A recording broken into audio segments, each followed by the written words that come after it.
think there's a right answer Again, right you now. put it perfectly when you talked about the pressure that a lot of athletes face to not only voice their opinions, but also express, their opinion on things that are going wrong in their respective countries, but also be patriotic and be this image of pride and representation for countries, which brings us to our next point. Zlatan Ibrahimovic versus LeBron James. Zlatan, in an interview with UEFA and Discovery Plus over in Sweden, he criticized political activism and action by sports figures. He said, quote, "Do what you're good at, do the category that you do. I play football because I'm the best at playing football. I'm no politician. If I'd been a politician, I would be doing politics. This is the first mistake famous people do when they become famous and come into a certain status. For me, it is better to avoid certain topics and do what you're best at doing, because otherwise it doesn't look good." Obviously, LeBron James has since responded to this,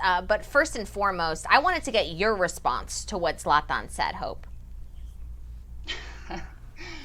Oh, Gabby, where do I even begin? I recall back in 2018 when Ibrahimovic actually claimed to be the subject of racism because he had a Bosnian last name and not a typical Swedish last name.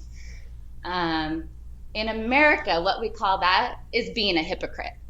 Even by saying athletes should be quiet, LeBron should be quiet, is a political statement. It's hypocritical, he's incorrect, and it's stupid.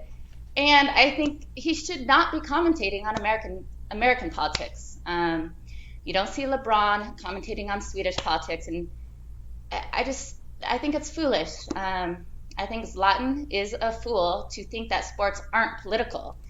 He criticized LeBron for doing exactly what he is doing. And because of the political landscape through sports in America, we have had the ability to wake the world up about equal pay, to wake the world up about police brutality and racism. So if he wants to go around, run around the field and score goals, fine.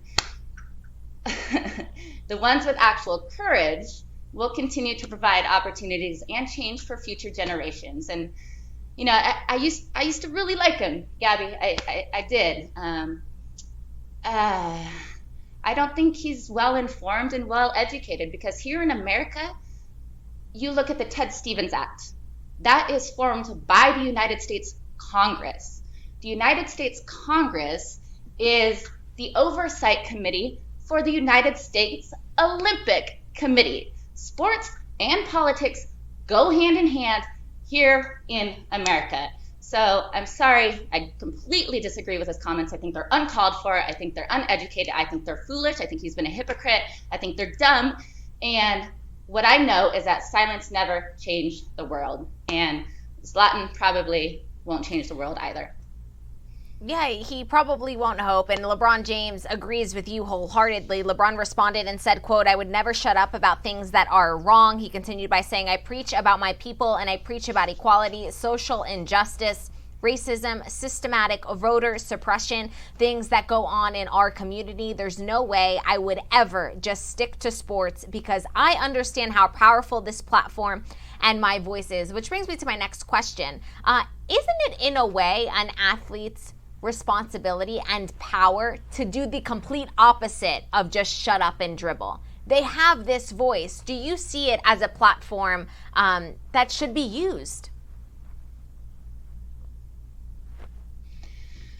Of course I do. I mean, throughout my entire career, I've been fighting against injustices that went on in the female professional sports world. Not just here in America, but around the country, helping other national governing bodies in other countries just get a contract to play for their country. So this is something that I've been personally very passionate about.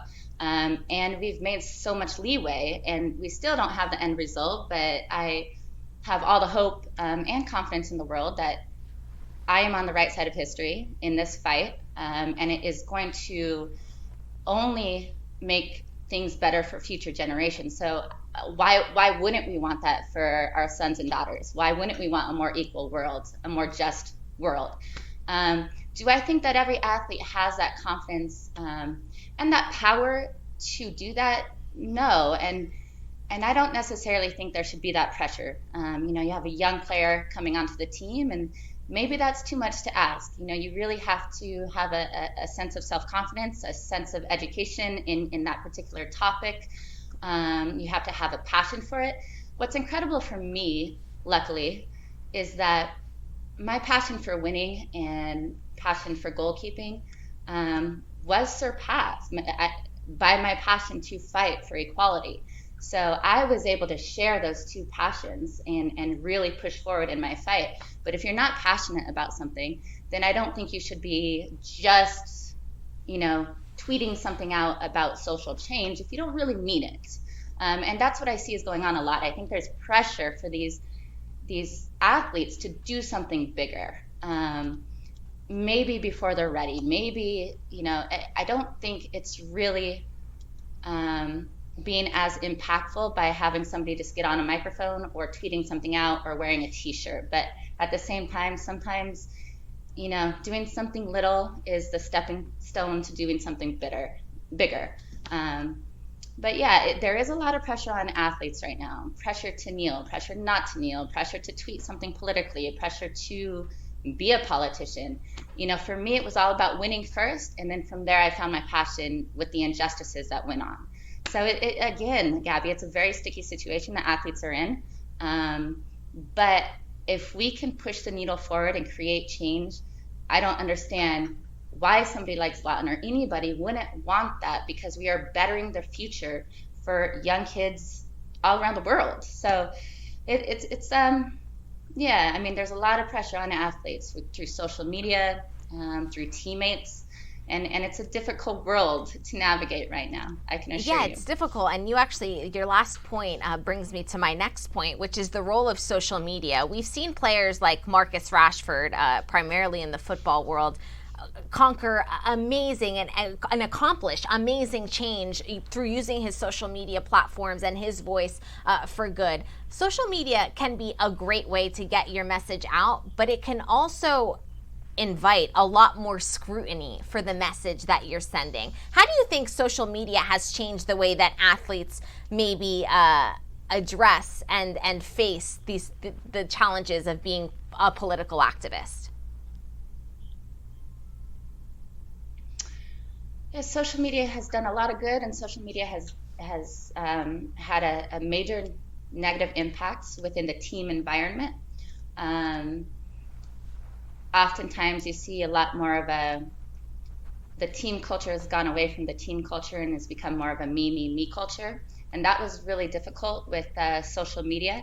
You're trying to get more followers, you're trying to do a dance before the game, you're trying to go viral, you're trying to have an impactful political statement. There's so many other variables involved than just winning, just playing for your teammates, playing for your country, playing for your team. Those are the old days that I really missed. I got myself in trouble plenty of times through social media, and it puts more pressure on yourself as a player. But as long as you're still there to win, as long as you're still professional and you're still playing at the highest level and you're a great teammate, you show up on time, then I think you can tackle all these other issues. But I don't think it's for everybody. And I think that's where a lot of players go wrong. Social media has huge impacts. We can create massive change through social media. We can disrupt the culture through social media, which I think you have to disrupt culture in order to create change. But at the same time, like I said, it goes back to putting that pressure on yourself, and a lot of athletes simply can't handle it. So there's a lot of good to social media. There's a lot of bad to social media as well.